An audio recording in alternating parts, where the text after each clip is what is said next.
Hello, and welcome to this week's episode of the Ken and Mark Show. Or how I learned to stop worrying and just call it football.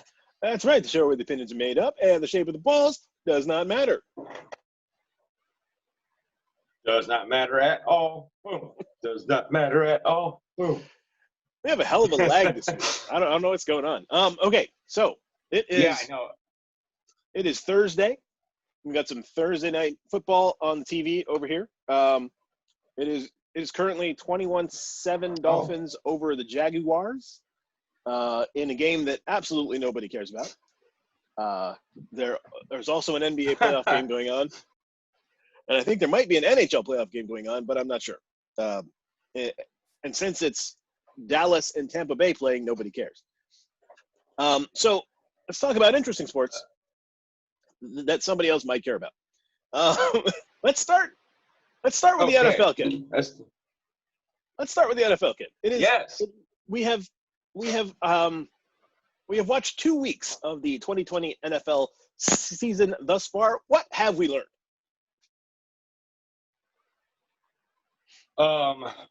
That I would say that we have learned that now year more than ever, the COVID and no preseason and everything, that this is a week-to-week league. That, I mean, it has been in the past, but I would say this year more than any other year, it's a week-to-week. You don't know how a team's going to play 1 week to the next week. I mean, Tampa Bay, their first game. Oh, Tom Brady's done. This experiment's over. Second week, the GOAT's back.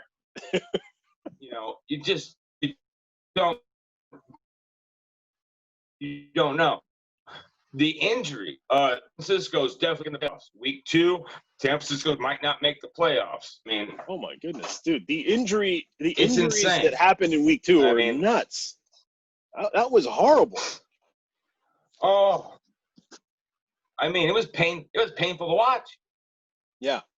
Oh my God! You feel bad for him. You feel bad for the guy. I mean, poor Saquon Barkley. Yeah, the guy's had so much. He's had so much pressure on him. He's had to carry an entire team for 2 seasons, and now now 2 games into the 3rd season, he blows out his knee. That's not that I really feel bad for him.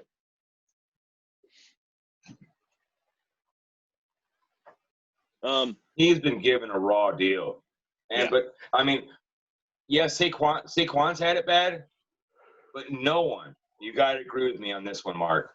Nobody has the worser luck than Tyrod Taylor. Oh God.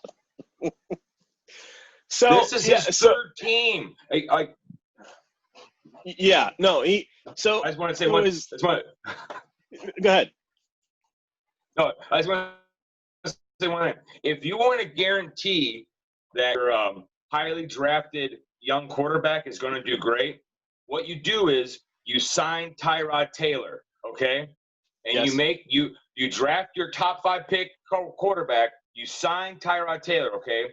You name Tyrod Taylor the starter day 1, and this guy is going to learn from Tyrod. Then what happens is within the first 2 weeks, he's either going to get injured, or if he's not going to get injured, you have the team doctor puncture his lung with a needle. It's just Buffalo, you get Josh Allen. Cleveland, you get Baker Mayfield. And now you got Josh Herbert with the Chargers. I give up. So things that I have learned thus far, Ken. 1, Phillip Rivers, still Phillip Rivers, and that's not good. Number 2, the Detroit Lions are going to do Detroit Lions things, and there's nothing we can do about that. That is what they're going to do. That is who they are. We cannot change them. 3, the NFC West is ridiculously good. Oh my God. Wow. Number 4, Patrick Mahomes picked up exactly where he left off, and the fact that we get to watch Patrick Mahomes and Lamar Jackson and Deshaun Watson in the same conference for the next 10 years is absolutely ridiculous. It's number crazy. 5. Crazy. Yes. Number 5.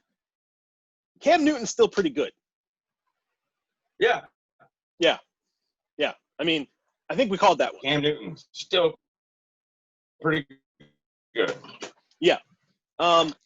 Yeah. Number 6. I mean, anybody who thought Cam Newton wasn't going to be good. Yeah. Number 6. Mitch Trubisky is okay. He's doing all right. I mean, he did have the benefit of having the Detroit Lions do Detroit Lions things, but he still won the game. I mean, that counts for something. Number 7. Yeah, and the New York Giants were the New York Giants. And the New York Giants were the New York Giants. So he has had the benefit of two. I can only describe it as Lions-esque performances from opposing teams. But he's won both games. So for now, no one's calling for his head. Hey. Number 7. Kirk Cousins is a fraud. We knew that. You and I knew that. Apparently, no one else did. Number 8. Green Bay Packers are still pretty good.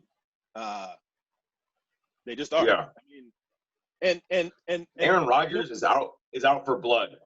Oh yeah, no, he's ready. Number 9, Yeah. Drew Brees looks 43. All of a sudden. Oh. Yeah. And agree with that. And number 10, after 2 weeks, the leading candidate for league MVP has to be Russell Wilson. He has 9 touchdowns to 11 incompletions. Incompletions. In the first game, he had more touchdowns than incompletions. He's playing in a different plane right now. That's great. That's crazy. That shouldn't happen. No. No. The best thing the Seahawks did was finally get him a wide receiver. DK Metcalf and Russell Wilson are they're a match made in football heaven. What's that? I just want to try something. I'm gonna try to open the. I'm trying to let the Wi-Fi in. Oh yes. And Come on in, Wi-Fi. And Josh Gordon hasn't even played yet. So yeah, it's DK Metcalf and Tyler Lockett just running amok out there. And it's the first time since the Matt Hasselbeck era that the Seattle offense has been better than the Seattle defense. One more thing. Number 11. The Atlanta Falcons are going to do Detroit Lions things. Okay? That's just how it is. No, the most impressive statistic of last weekend. The Atlanta Falcons scored 39 points. They were up 21 points on the Dallas Cowboys at halftime. They scored 39 points, had no turnovers, and lost the game. That has not happened in the NFL since 1933.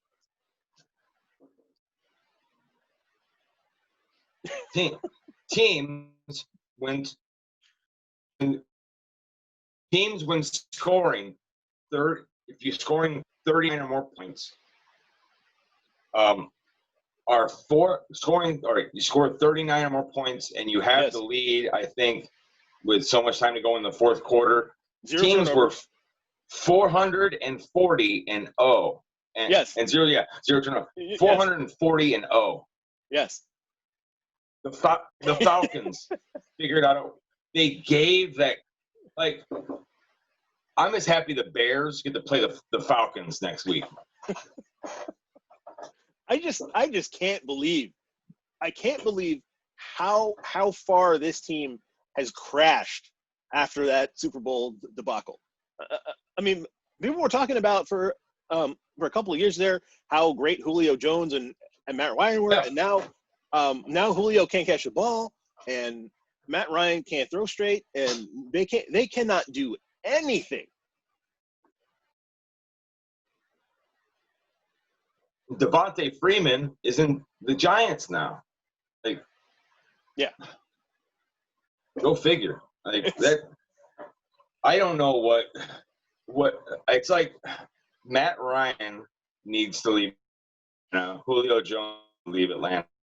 Atlanta needs to get rid of everyone that was and rebuild because they're not. It's like they haven't gotten over that Super Bowl. They haven't. It's weird.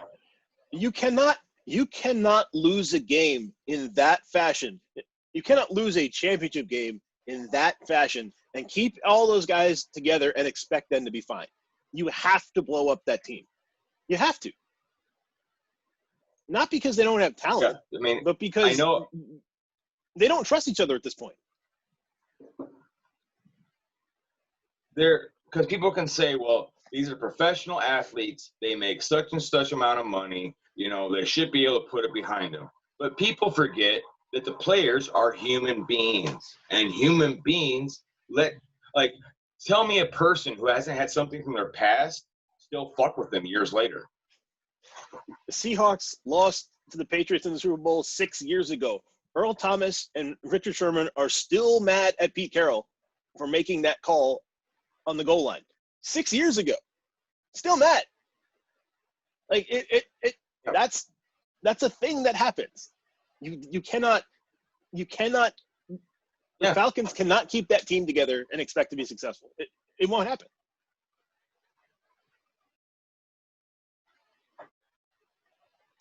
And it's a shame, but that just means that the smart thing to do is just start over, Atlanta. Just start over. Yes. Yeah. Just blow it up and start over.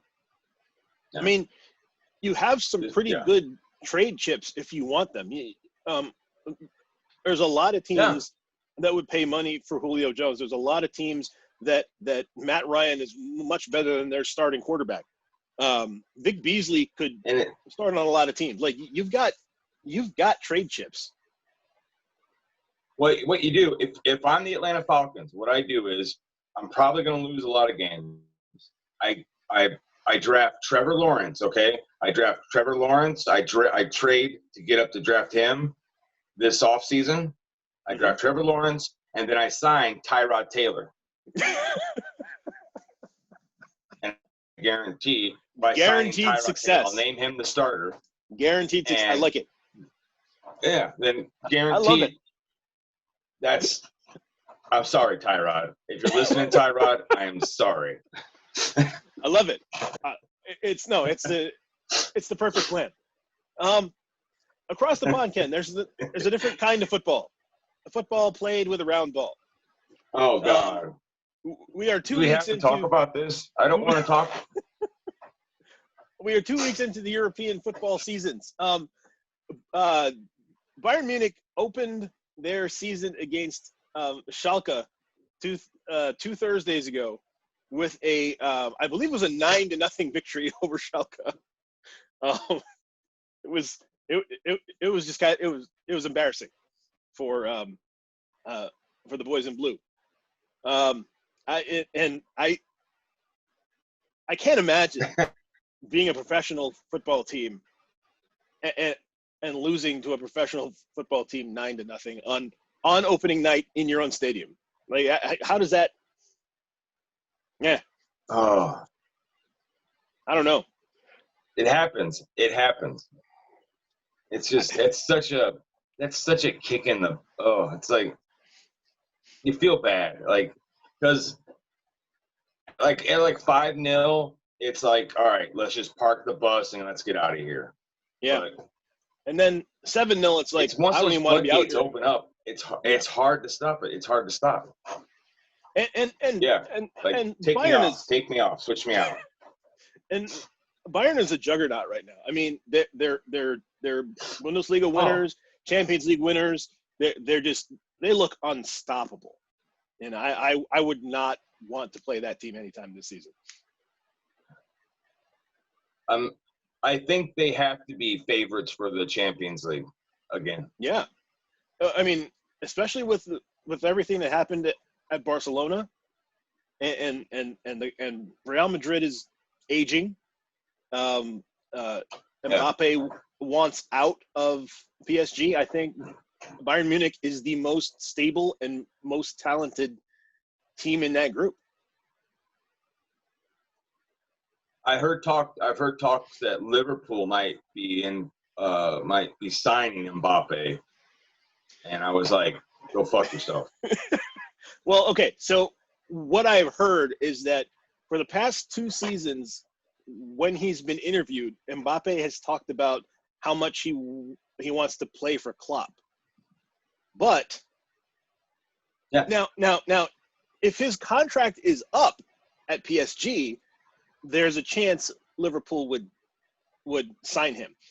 If they have to pay a transfer fee to get him, it's not going to happen because they're just not going to spend that money.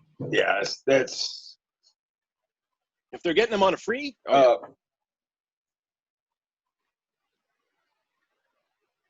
Wow. 15 hours ago, Kylian Mbappe has already decided his next destination, and will leave PSG in the summer of 2021. Did he say where he's going? It looks like. Let me open up. Of course, the article makes me open it. Of course. They say a move. Well, all right. There's one. Yeah, all right. This is one of those. All right. This person's saying going to Liverpool. This person's saying going to Bayern. Like, all right. You know what? Until I see a quote from Mbappe. All right. Yeah. Sorry, I brought that up. Can you imagine him at Bayern? Good Lord. What do you? That'd be. How do you? That should be. How do you? Just hand them the trophies. Just hand them the trophies. That's all you do. Yeah, just spoon feed them. You take the here you go. Like you basically just everyone takes the year off, and you just write their names on the trophy. You give it to them, and everybody rests up for the Euros.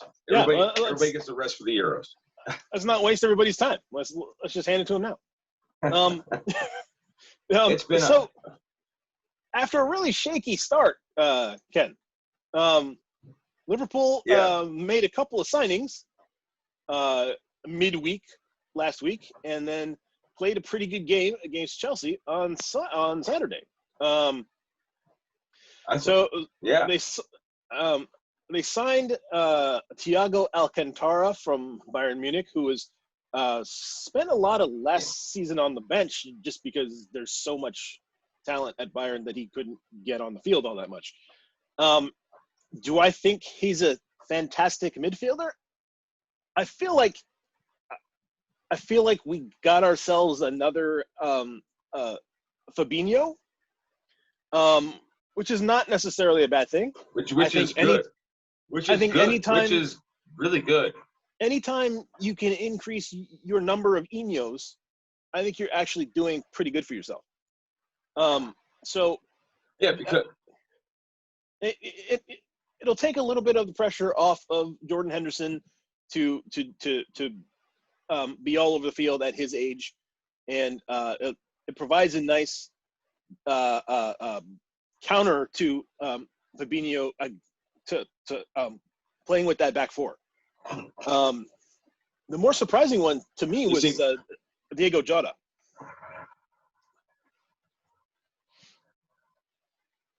What the key to me is, like, when it comes to Liverpool and signing Thiago from Bayern, is they're doing what a championship team does. Is they have all the weapons. They haven't really lost anybody. But what a championship team does is they add to what they already have. because this season, you know, in England they had that crazy winter. There's gonna be injuries. So you need to be able to bring in quality off your bench. You need to be able to rotate in that quality. It's not instead of going to your bench and grabbing the guy you don't really want or the guy that's from your academy, you're bringing in a starter anywhere else. Yeah, he might have rode the bench at Bayern, but he's a starter anywhere else. Yeah, you bring him in, you don't lose anything. You don't lose any quality by bringing him in. I think I mean when we discussed this last time, I think what I really lamented was that they had not gone after any quality depth. Like they just kind of left things exactly the way they were, and now they've addressed some midfield depth, and they finally have someone to play up front when Sané or Salah or Firmino is not on their game, which they didn't have before. Yeah. I mean, I think Divock Origi filled in very, very well. But is he a quality fill-in? No. I mean, he needs a little bit more development, but I think right now you're getting the most out of Divock that you can.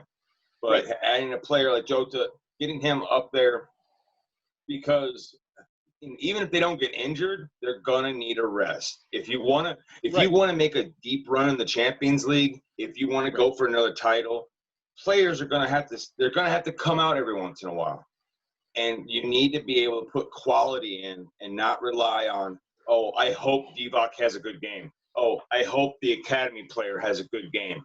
No, you're bringing in good talent and putting them in there. Right. So I'm feeling a little bit better about their plan this week than I was last week after the signings, because I really thought that there were some issues that needed to be addressed, and it looks like they've at least taken a stab at trying to address those. Because you got to remember where you're at, Mark. Is this team it's young for the most part. I mean, these guys aren't ancient.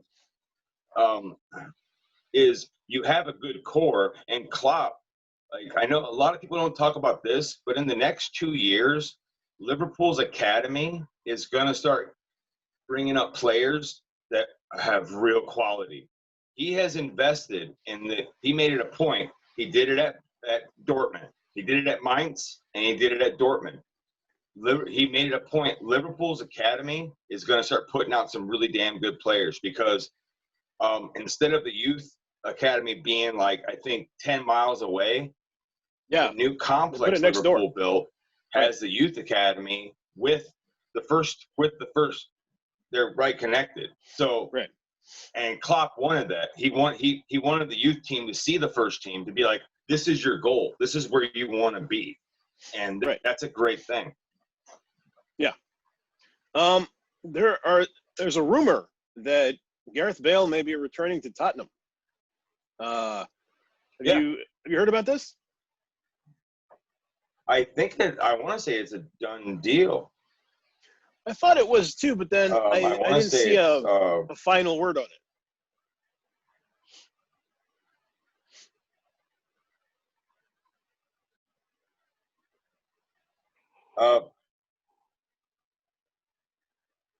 Let me see. Gareth Bale.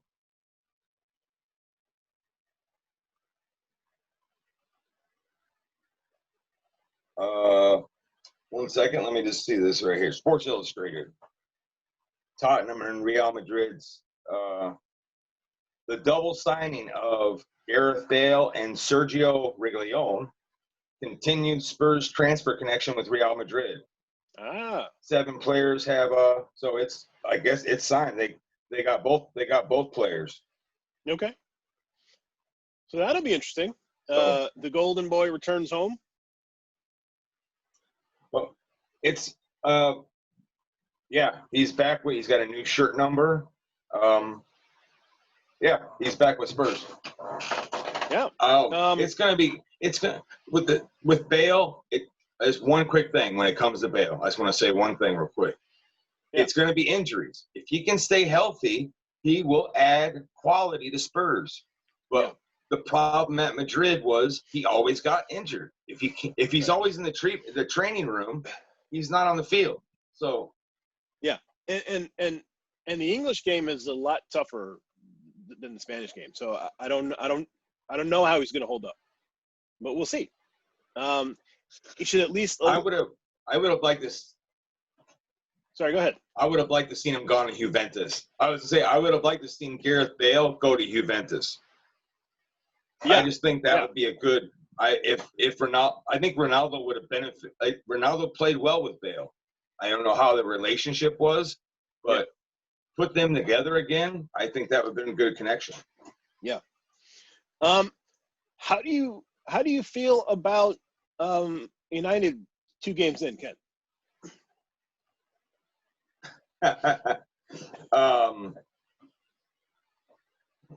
Well, we've only played the one game.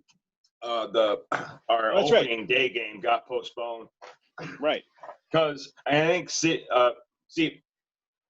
it was you had to have at least 30 days from your last game to your first game played. Right. And I think there was us, there was Tottenham, or not Tottenham, there was Manchester City, and I forget who else. Teams that went deep in their respective Europa or Champions League. And we couldn't play Burnley. So we played Crystal Palace. Right. I couldn't watch the game, which I'm glad I couldn't, because what the hell? We lost 3-1 against Crystal Palace. To me, this has all the hallmarks of Ole Gunnar Solskjaer not knowing what he's doing. There's no reason that Crystal Palace should beat us 3-1. You've had all off season. You had one of the best runs. The end of the season, you've signed some good players, and you're telling me that we're that out of sorts, we're that bad that we lose 3-1. I don't get it.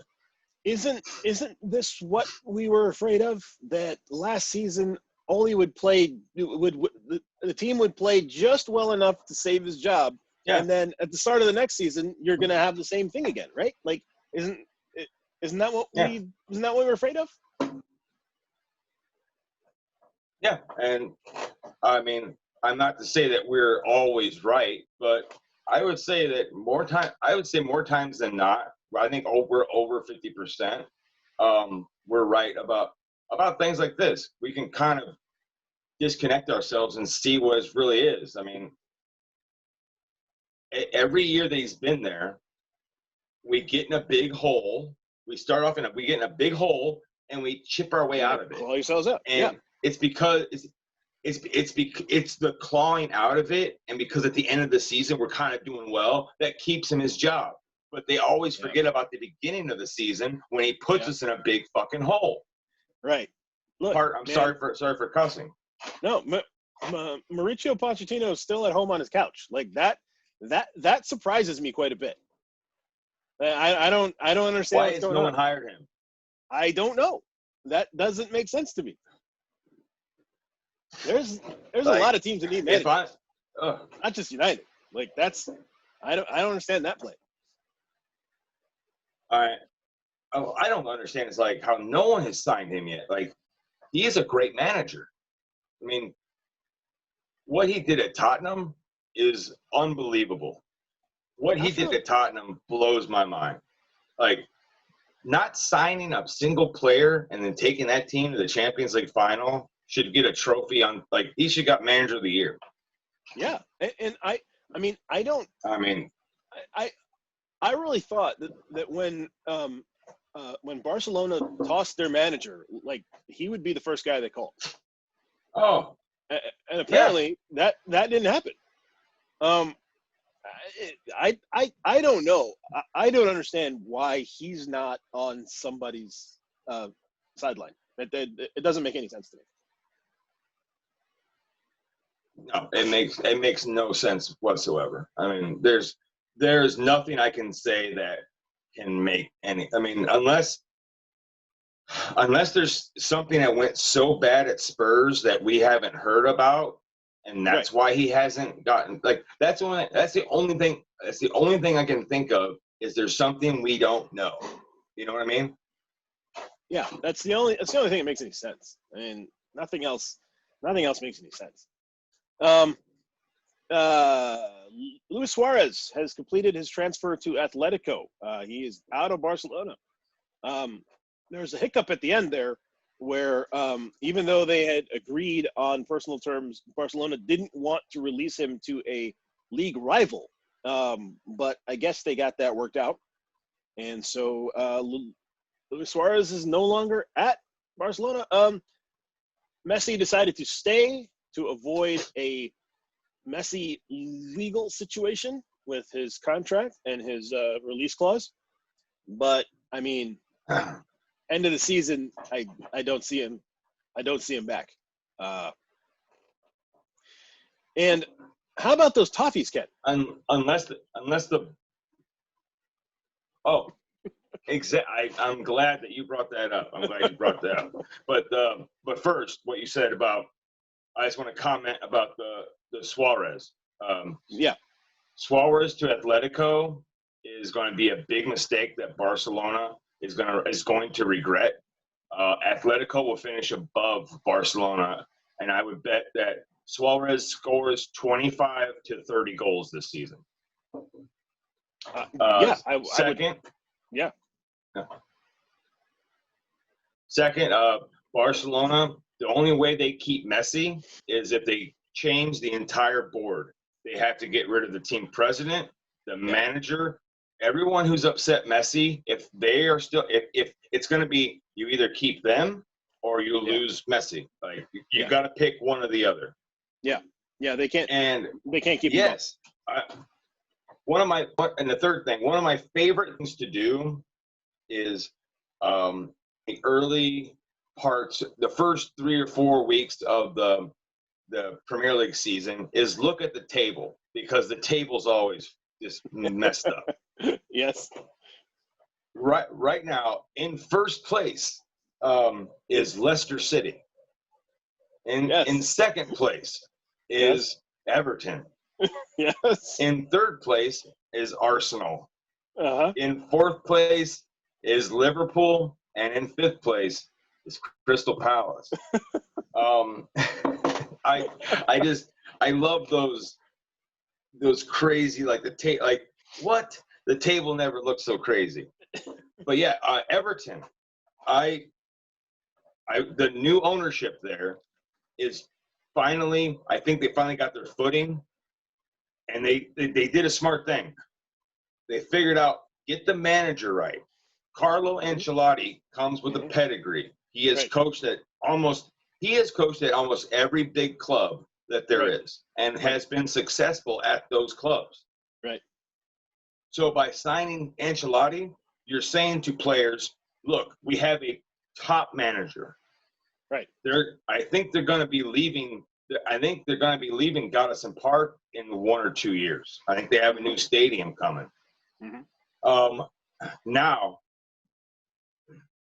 signing a player like James Rodriguez. Now, granted, this is not, I'm in my prime James Rodriguez, but this is a damn good James Rodriguez still. Oh, yeah. Yeah, this is the equivalent of Manchester United signing Zlatan. Yeah. Like, they're not in his prime, but he's still a great player. Yes.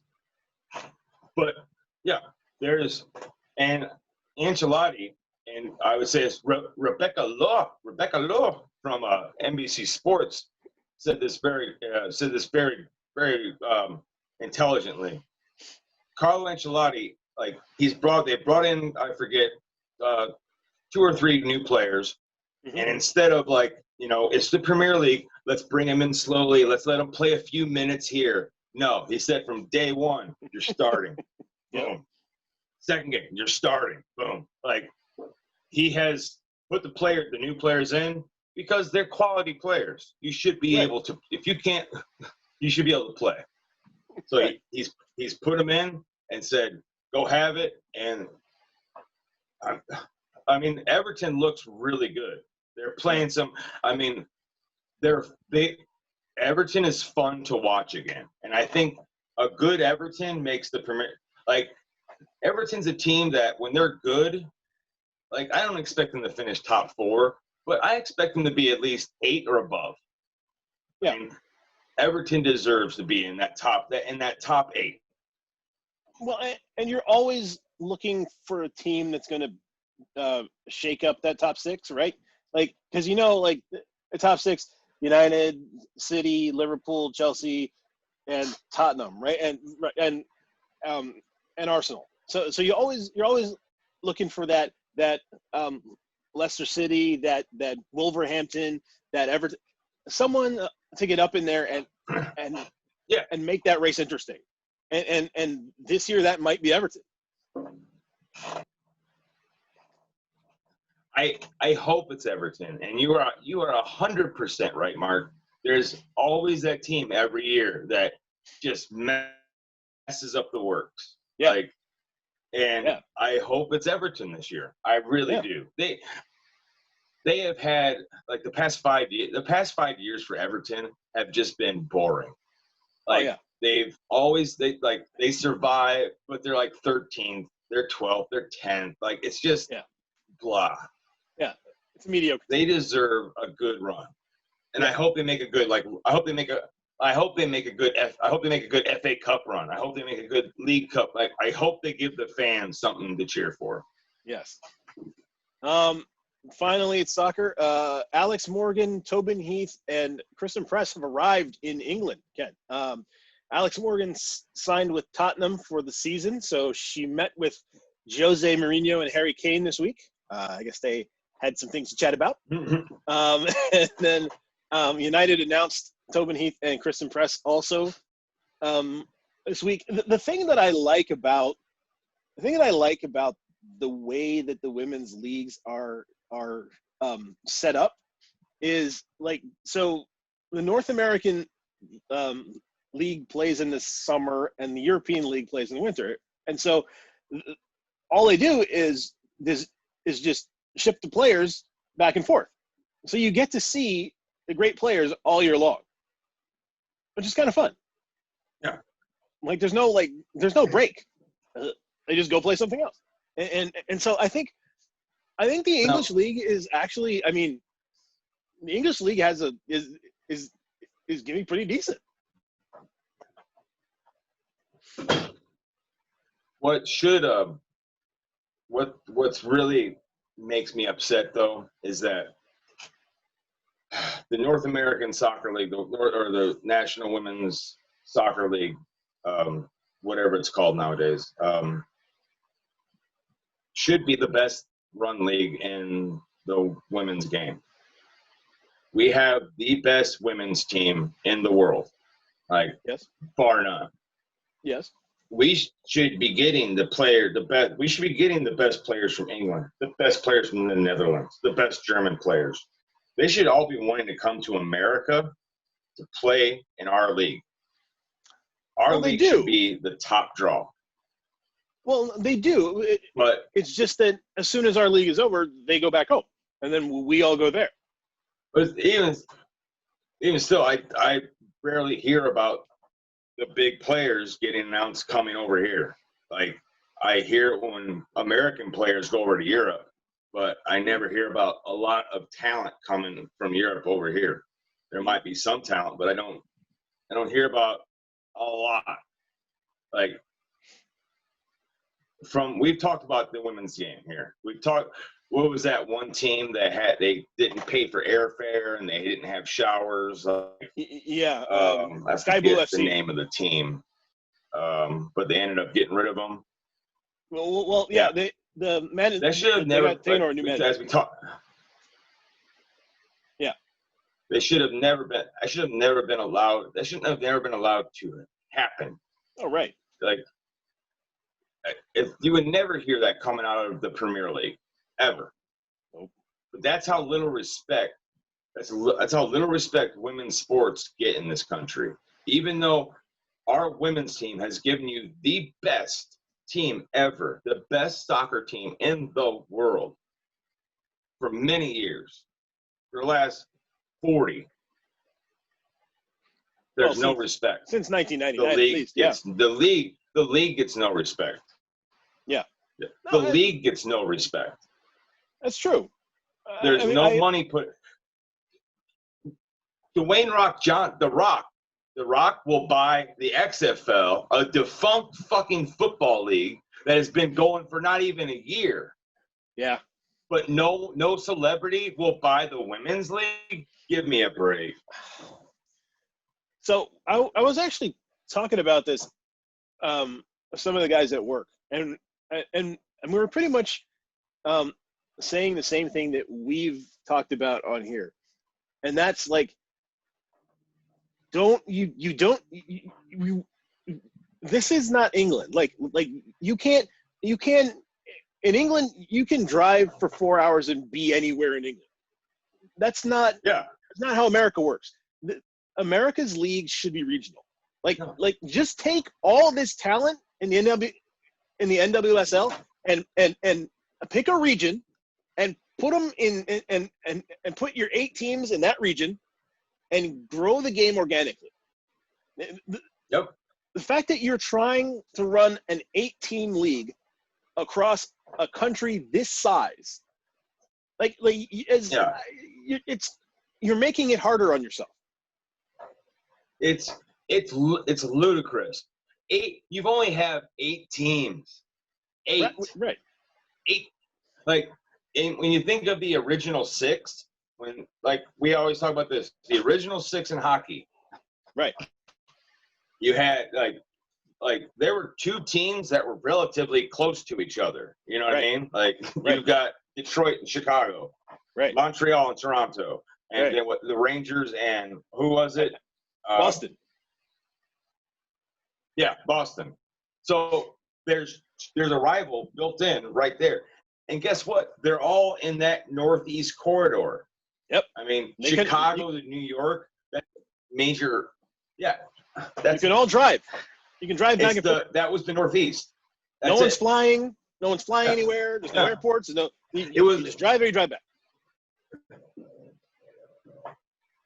It was basic. You know how you have the Bermuda Triangle? It was like the hockey triangle. You got Chicago, go up to Canada, go down to New York. I mean, that's what it was. It was regional. Yes. And it was regional, and it was put in the best region to succeed. You had big markets in Chicago and New York. Yes. And basically they're a little brother in both regions. Like Detroit is the little brother to Chicago, and Boston is the little brother to New York, population wise.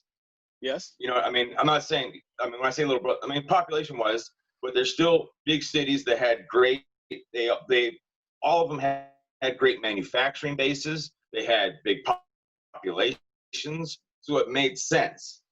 Right.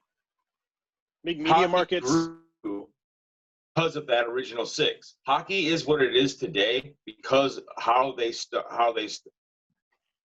they didn't put a team in LA and then put a team in Seattle and then put it on their original 6. Exactly.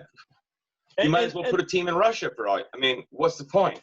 And I feel like that's the mistake that all of these leagues are making now, right? Like MLS doesn't need 32 teams right now. They really, really don't. They'd probably be much better off with 16. They don't need that many teams that far spread out. The NWSL does not need 8 teams spread across the country. You're not helping yourself. No. What MLS needs to do, all right, MLS, I'm sorry, guys, with 32 teams, you need to just bring in 8 more teams and split it. Exactly. Top MLS 1, MLS 2. Exactly. A 32-team soccer league is stupid. It's stupid. Because it's it's the American way of doing things because MLS has to have a playoff and they have to have all this other garbage that nobody else has. But it's dumb. It's dumb. Just don't do that. Please, It's because Mark, because what have American fans told the American owners of the MLS? That American soccer fans understand the foreign game. We understand England and the Bundesliga. We understand that, in soccer, it's 20 teams, and they each play each other once, and then there's a trophy at the end of it. And you have your cups, but it's not like we don't watch the Premier League and go, why don't they have a playoff? We're like, that's how soccer's done. Exactly. We should just do it like they do. Yeah, we know we have a model that actually works, but because we're American, we have to do it differently. We have to. It's all about the people love playoffs. No one cares about there's no one that tells me, like hockey playoffs. No one goes, you know what, MLS, you throw out the records. The MLS playoffs are where it's at. It never happens. No English soccer fan goes, man, I wish we had a playoff to decide who the champion was. No one does that because it's dumb. Don't do it. No. It's silly. It's so dumb. As soon as we've said this 1,000 times, as soon as the MLS realizes that it's not the NFL, they'll become a legitimate league. Yes.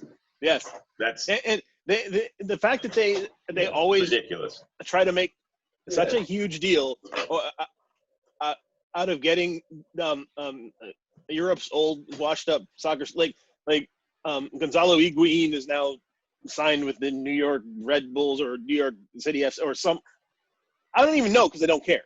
Like you're gonna hype guys who can't make it in the best leagues that now come to your league, and you think that you have a phenomenal product. Like you don't. Work on that. Yeah. Exactly. Yeah. If MLS was smart, there's one last thing. MLS smart, bring in 8 more teams, split it, 2 2020s, and become the developmental league. Sign young players, and you buy them for cheap, and you sell them for all kinds of money to England, to Germany, to France. That's what you should do until you establish yourself, and then you bring in the talent. Build up your money. Yeah. That's all I'm saying. I think that's going to do it for the Whirlwind Week in Review.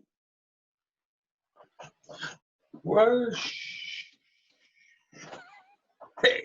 Nice. Nicely done. Missed the whole thing. I loved it.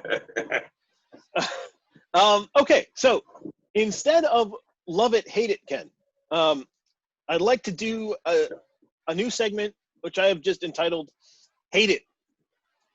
Because that's where we are in America right now. What Yeah.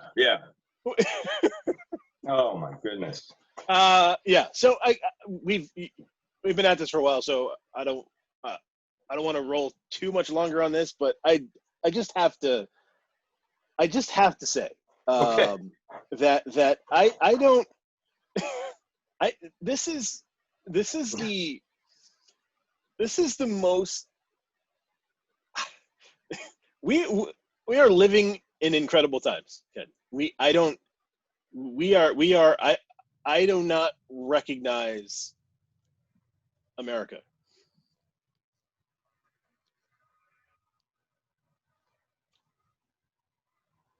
I lost audio there for a second, Mark. Oh, I was saying. Are you there? I am. Can you hear me?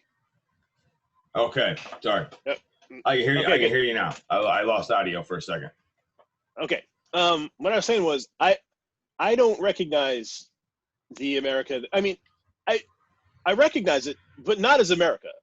I recognize it as other places that we don't want to be like, and it's a little disturbing. It's a little disturbing. Oh my goodness. It's horrible. Like, all right, these past like these past couple weeks, I'd say this past month has basically packed into it what it's felt like these last 3.75 years now, like coming up to this new president's election. It's had everything in it that's been going on the entire time. Protests, people, cops killing black people, cops getting away with it, white people being racist, Trump rallies, Trump lying, white people believing everything he says. Basically, the rise of nationalism in this country, the rise of all the fact that people who say they are patriots and love America want an authoritarian dictator to rule over them. It's scary. I didn't think that America. Well, it's not that I didn't think. I thought it would take 8 years. I thought it would take a full 8 years of a president like this to turn us against each other. I mean, we were already I know the partisanship was already there with Barack Obama, but I didn't think that somebody like Donald Trump could come in and just ride that partisan wave and then crank the dial to 11. And I thought also, one last thing, Congress has proven to be, they don't care about America. They don't care about passing legislation.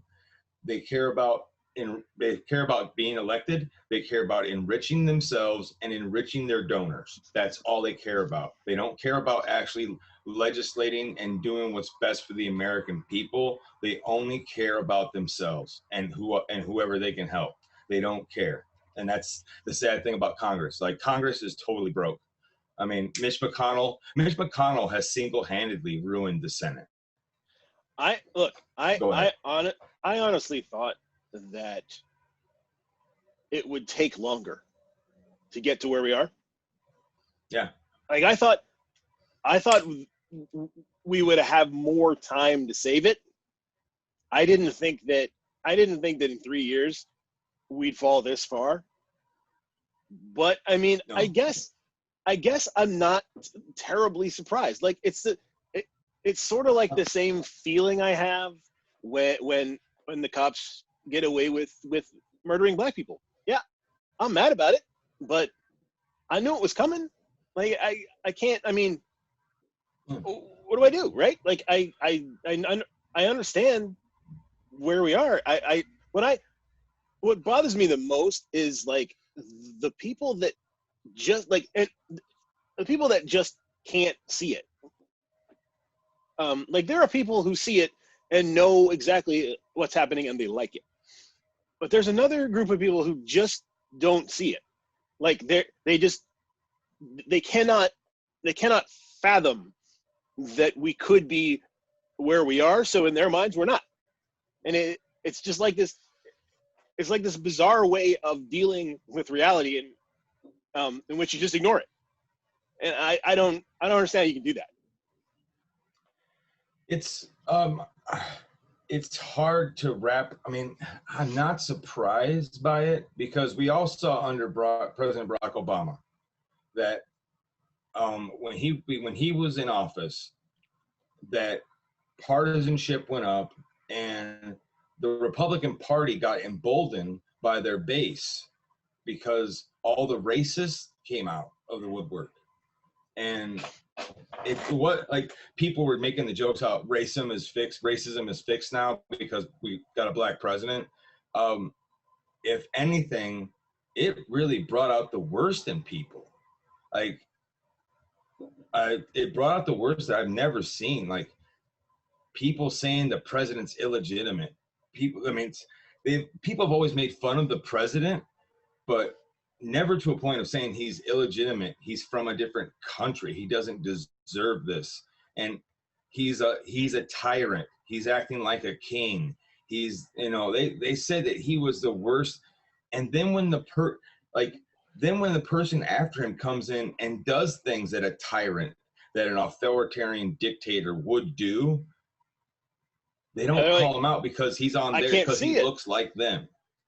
Yeah, because there's a larger than I hoped section of America that is very comfortable with authoritarianism as long as they are the authoritarians. And I was hoping that percentage wasn't as large as it apparently is. But we are in trouble.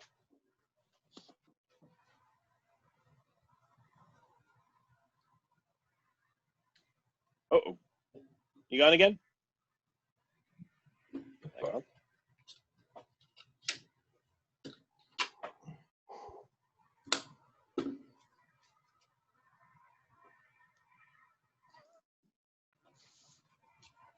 All right, can you hear me?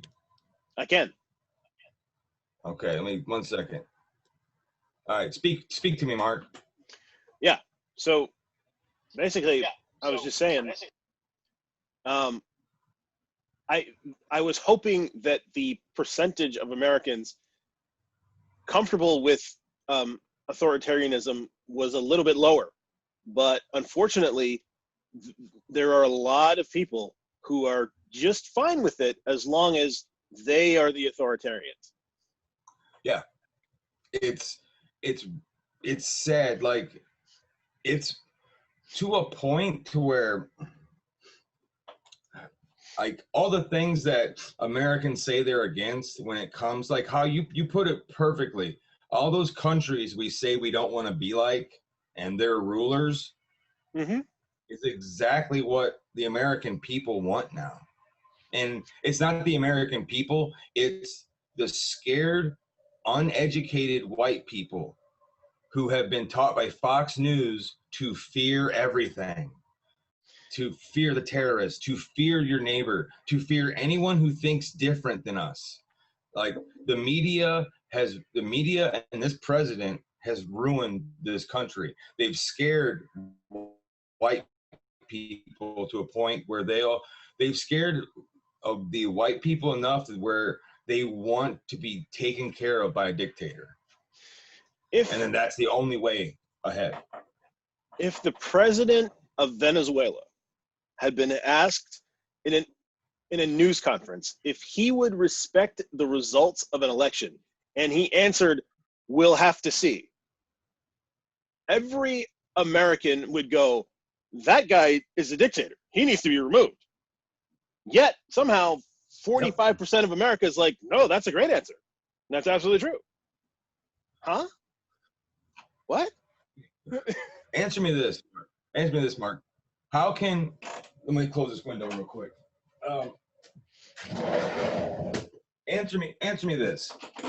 How can, when the Bob Woodward tapes come out, where you hear Trump, because Trump, what he does, and I've just figured this, not just figured this out, but it's become more plain, that he talks, whoever his audience is, he takes on the characteristics of his audience, whoever he's talking to.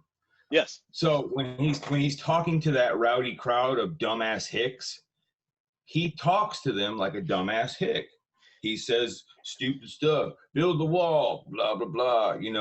They took our guns. It is classic con man behavior. Classic. And then when he talks to Bob Woodward on the phone, he's very calm. He tries to be very intellectual because Bob Woodward is a respected journalist. So Trump tries to convey that very reserved and, "Oh yes, I knew about this. It's deadly, Bob." Like he's talking to Bob Woodward like he's pretending to be this intellectual guy.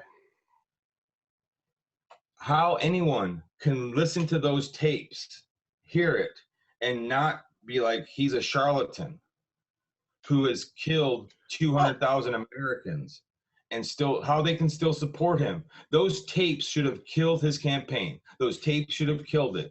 How they didn't is indicative of what's wrong with America right now. The fact that those tapes didn't kill Trump, I don't get it. I'll tell you why that is though. So poll came out yesterday. 55% of white men plan to 55% of of white male likely voters plan to vote for Trump. 59% of white male likely voters believe he is dishonest. So even though they know he's lying to them, they don't care. Because you know why? You know why? This is why. Because they have been told by Fox News that the country is shifting, the demographics are shifting, that white people will be the minority by 2050 or some shit. They've been scared into thinking we won't have power anymore. And that once we have been so shitty to these people for so long that once we're the minority, they might treat us bad. So we better take all the power while we can. That right there was one of the justifications for slavery. The white people said, if we free the slaves, they will treat us the way we have treated them. Therefore, we cannot allow them to be free. Oh my, are you shitting me? No, that was one of the, I mean, and it's written down places. Like that was one of the justifications for slavery. Like, yes, white people know how they've treated other people. They know that. And they're operating on the assumption that everybody will treat them the way they treated everyone else. And let me tell you something. If that were true, the number of civil wars we've had in America would far exceed one. Exactly. You're 100% right. It would totally exceed more than one. But what do you think? How much blame does the media have in this? Because a lot.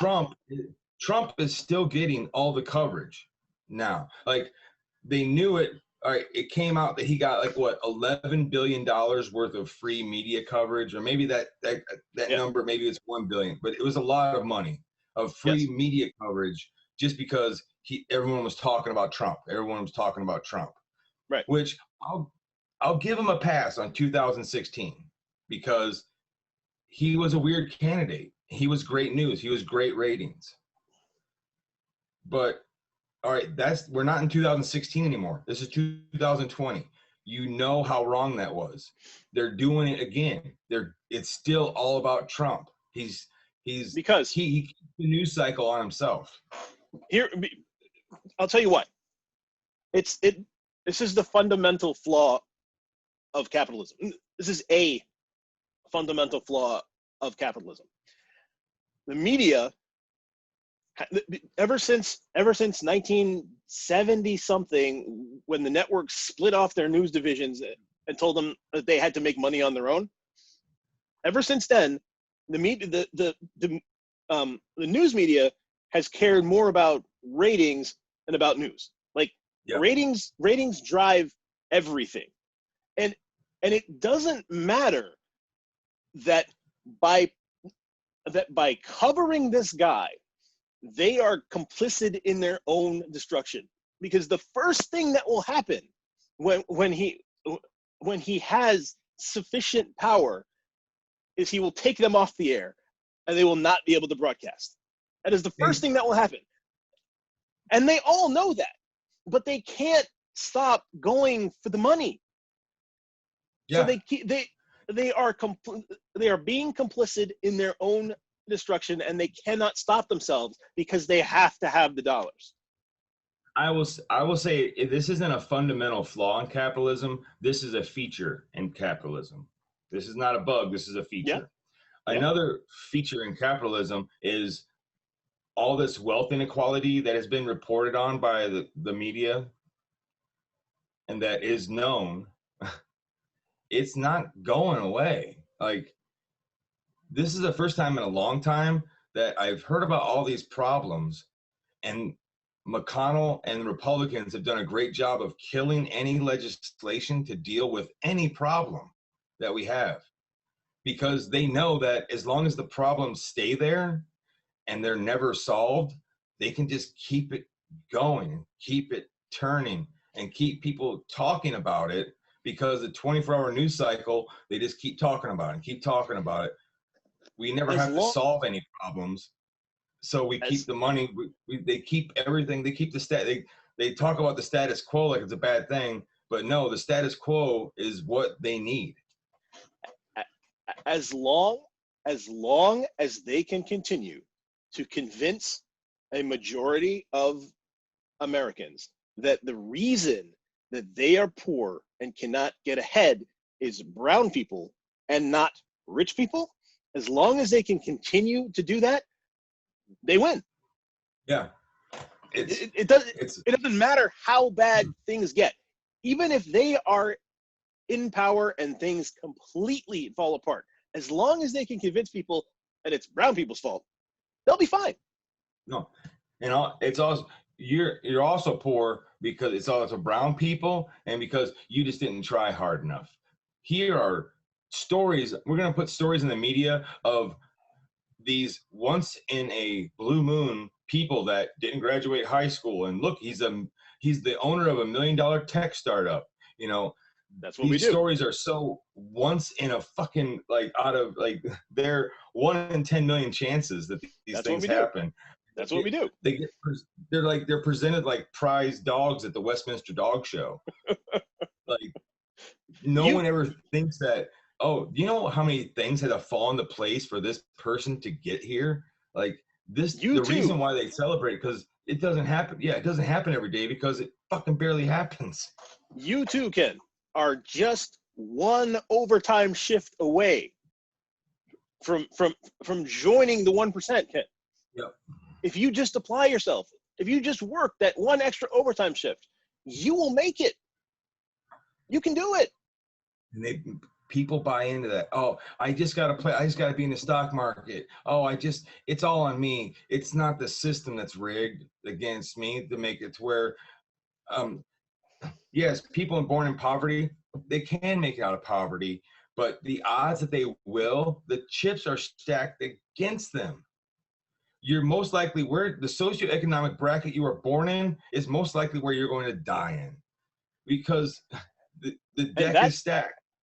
And that's actually this is the first American generation since the Civil War that is expected to actually do worse economically than their parents. And it's not going to get better. It's going to get better for the 1%. They're going to get more and more. It's always going to get better for them because they make the rules. They rig the game. And as long as they can convince people that they aren't the ones rigging the game, they're set. Yeah.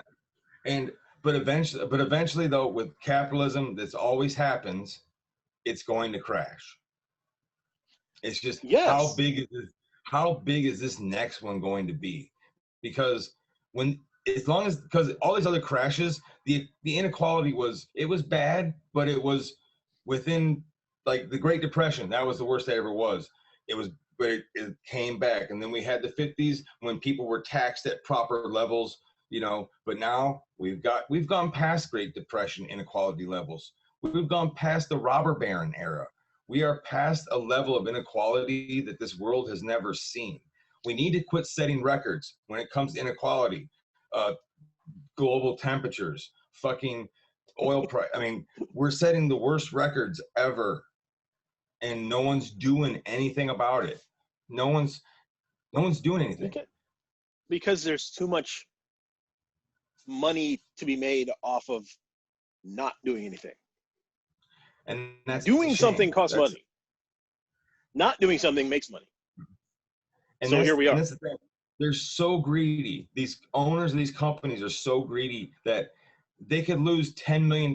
Take $10 million less, and you could fix a lot of problems. You would still be rich out of your mind. You wouldn't even notice that $10 million gone. They wouldn't even notice it, Mark. Their lifestyle wouldn't change at all. I know.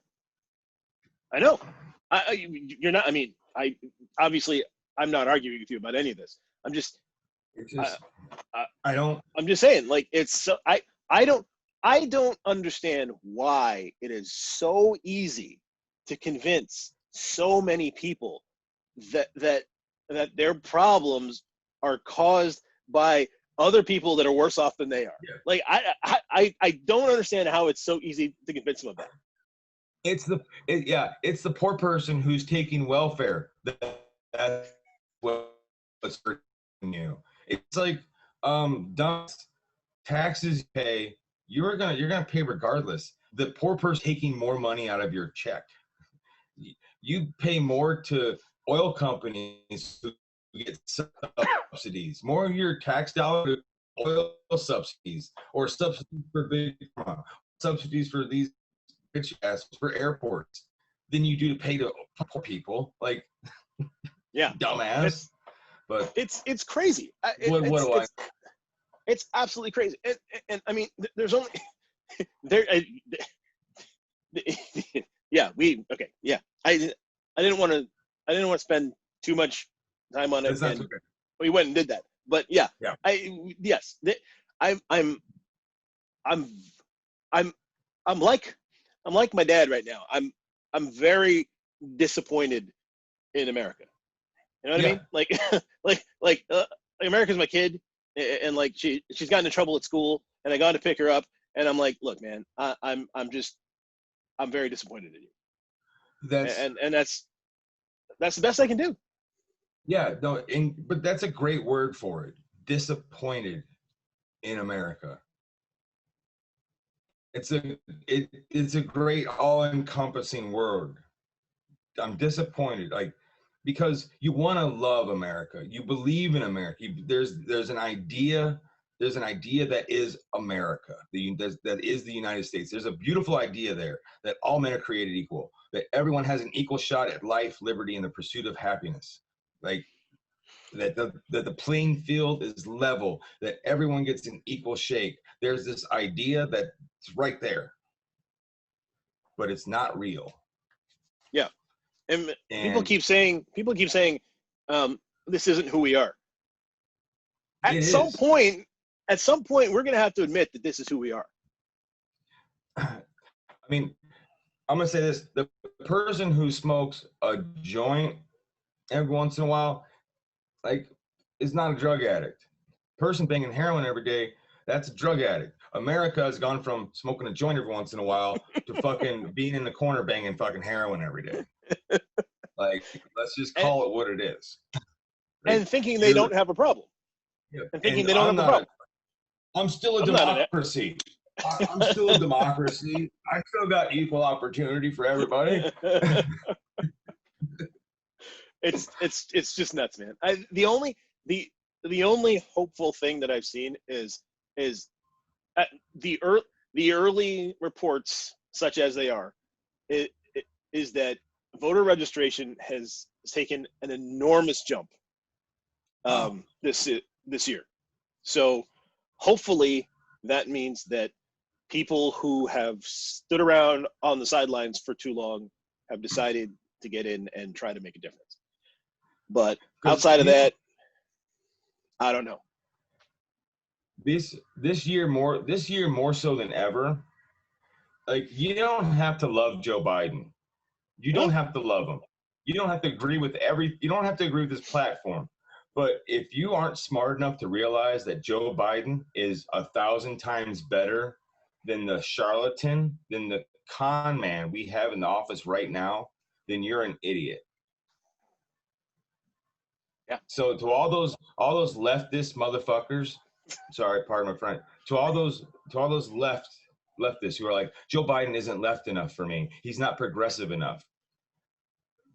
The other guy is nowhere near where you want. Joe Biden, yes. Is he the progressive candidate I wanted? No.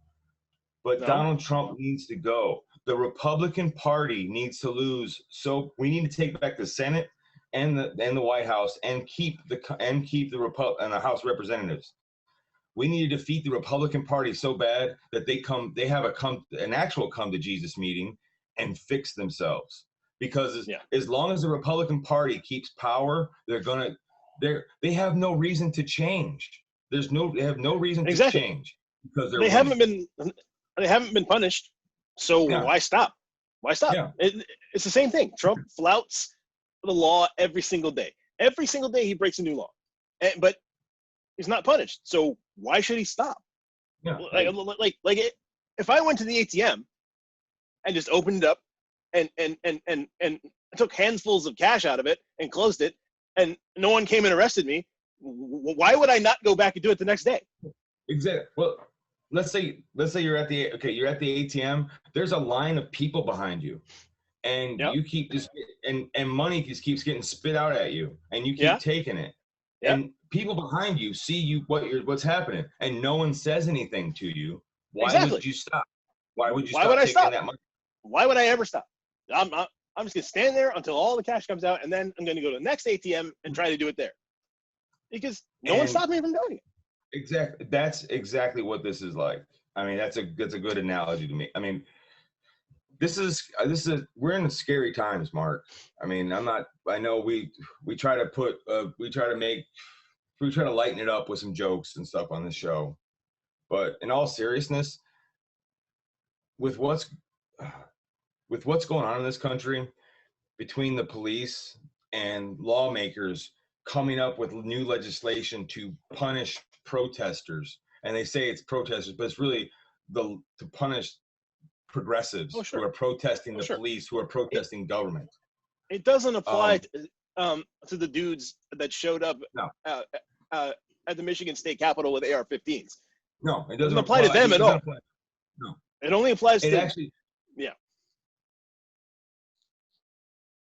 The worst thing in the Florida governor's bill that he's introducing, it makes it legal to run over people in cars. If you are in a car and you run over a crowd of people and protest because you're scared, you can do that. It's so crazy. I sincerely hope that there isn't enough time for that bill to get through the Florida legislature this year, because I hope there isn't. I hope that there's enough. But come on, man. Like seriously, like the voters in the state of Florida passed a resolution by 80%, 82% to restore the voting rights of ex-felons.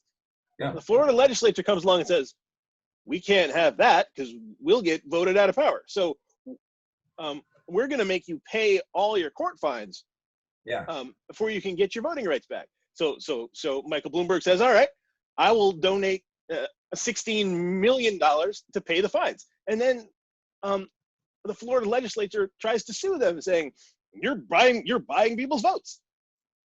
If you are claiming that paying a fine is buying a vote, then the fact that you have to pay that fine is a poll tax. It's illegal. You're admitting that your own law is illegal. That's how stupid they are. No consequences. No one's stopping them. So why not? Okay. I know this is cliche. Power corrupts, but absolute power corrupts absolutely. Like, that has never been more true. Because I don't understand how these people can look at themselves in the mirror, how these people can sleep at night knowing that they're consciously like being corrupt. Because I don't know. I don't know. I have a theory, but I can't say for sure. I froze. I think I froze, Mark. You did, but I was talking the whole time, and now you're back. So I think we're cool. Yeah. Basically, like, one of the last things I wanted to say is basically is how can these Republican governors, Republican senators, Republican congressmen, how can they sleep at night? How can they honestly live with themselves? Are they so corrupted by power and what that power gives them that they don't see what that they can Yes. live with the hypocrisy, that they can Yes. live with doing evil things. Is Yes. power that, does that power give Yes. them that much clarity? Yes. Because what it does is that power insulates them from consequences. So as long as they hang on to that power, they accumulate wealth, and that wealth insulates them from any possible consequences. Yeah. So like we always talk about like politicians used to feel shame. Well, Yeah. shame only works if there's consequences for your actions. Like if Yeah. you do something wrong and you know that that's going to get you fired, or it's going to get you fined, or it's going to get you put in jail, then you feel ashamed of yourself for doing things that are wrong because you don't want to suffer the consequences of those actions. If there's no consequences, why should you be ashamed of your actions? Yeah. You're doing exactly what anyone else in your position would do. Wow. What difference does it make? Yeah. That makes me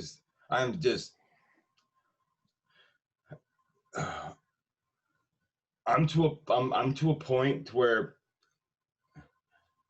Trump has turned into a cult. That cult of cult of personality, but it's like they say it's not cult of personality. It's like a cult because there are facts, there are irrefutable facts, there is tape evidence of him lying to the American people, and they don't listen to it. Like, you can hand them facts, they won't look at them, they disregard them. It's fake news, it's lies. They talk about, these far right and Republicans love to talk about liberals being triggered, that they're snowflakes and they need safe spaces. It's like, I'm sorry, you people on the right, you only go to Fox News. If anyone tries to change your mind on anything, maybe we should be a little maybe we should be a little tolerant of people. Maybe we should be open-minded. Oh, I'm triggered. Oh, I need my safe space. White men with guns are the most fragile group. Oh my God. They are the weakest pussies that are on this earth. They are. They talk a big game. Oh, I'd do this to this person if this happened. I'd do this. The fact that you can walk into a house and fire 16 shots at a sleeping woman in her bed and claim that you are afraid for your life, if you are that afraid of sleeping people, you are a coward. And there are apparently a lot of you out there that are just flat out cowards. And you have the nerve to try and call other people fragile. You are the most fragile people in this country. Oh, it's bar none. They are the most fragile. They frighten the easiest. Yes. You can scare them about. I mean, I thought it was only children, Mark. I thought it was only children you could scare with the boogeyman. No, dude. White men with guns, afraid of everything. Oh, everything. You tell them a brown person's going to blow them up. I mean, they honestly think terrorists are coming after them. They honestly think that Sharia law is going to be put into place. Here's what I've noticed. Everything conservatives accuse other people of, they themselves are doing. Oh, I know. It's next level projection. It's next level projection right now. Oh. Every single thing. Oh, liberals are trying to screw with the election. Excuse me? You're the one that pulled mailboxes off the street corner because you didn't want people to mail in their ballots. Like liberals didn't do that. We're not afraid of you voting. How about this? Liberals have no family values.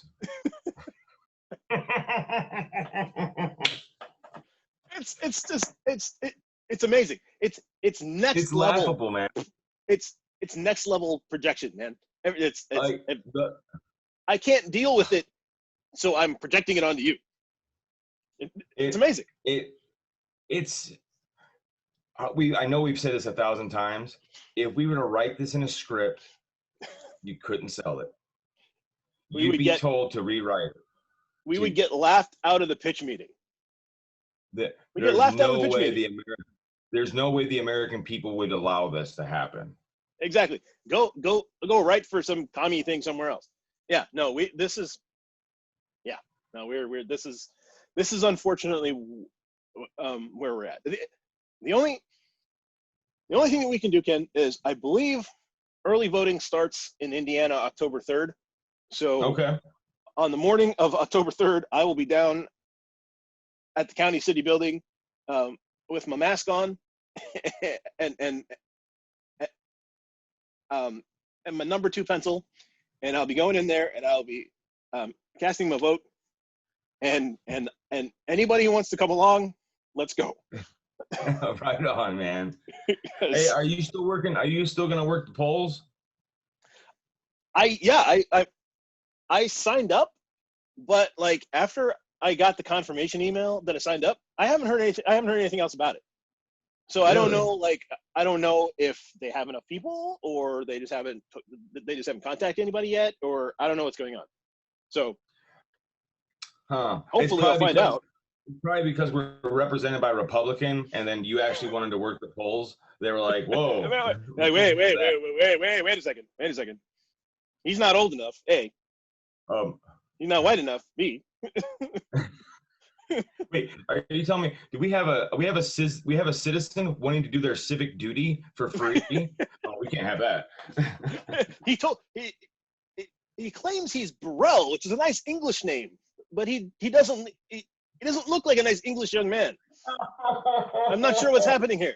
Stop it, Mark. I don't think we can allow him to do that. Stop it, Mark. You stop it right now. I thought he was a nice English boy. Oh, he's a nice English boy. Is he from Southampton? I thought he was from Southampton or Lancashire. All right, man. I think that's gonna do it for us. The batteries in my headphones are beeping at me that I have to turn them off. I think my tablet's about ready to die. All right. Well, you can contact us at the Ken and Mark Show at gmail.com or on Facebook or on Twitter at Ken and Mark Show. This episode will be available for download on the YouTubes. Boom. And at some point, I will get some audio back to the original podcast page, kenandmarkshow.libsyn.com, and maybe eventually we'll even get back in studio. Who knows? Yeah. Who knows? If crazy. If studios even exist after November, I don't know what's going to happen. So. I know, man. I just want to be able to see you again. That would be nice. Yeah. I'm starting to think maybe we are a simulation. That's it. I mean, that would explain the internet connection. I mean, yeah. We're taxing the processor and it just can't handle it, man. All the crazy stuff that's going on is just there's not enough cores, not enough threads. It's just we're blowing the simulation up, and that's why we have this. Yeah, no, it's crazy. Well, it's because we're talking bad about the president. That's why they're listening. Yeah, we're gonna have to figure out a way to destroy all these videos after he gets elected. That's gonna be a problem for us. I would feel proud to go to Gitmo. All right, man. I'll see you later. Later, Mark. Love you, man. Take care of yourself, bro. Get at me. All right. Yes. All right.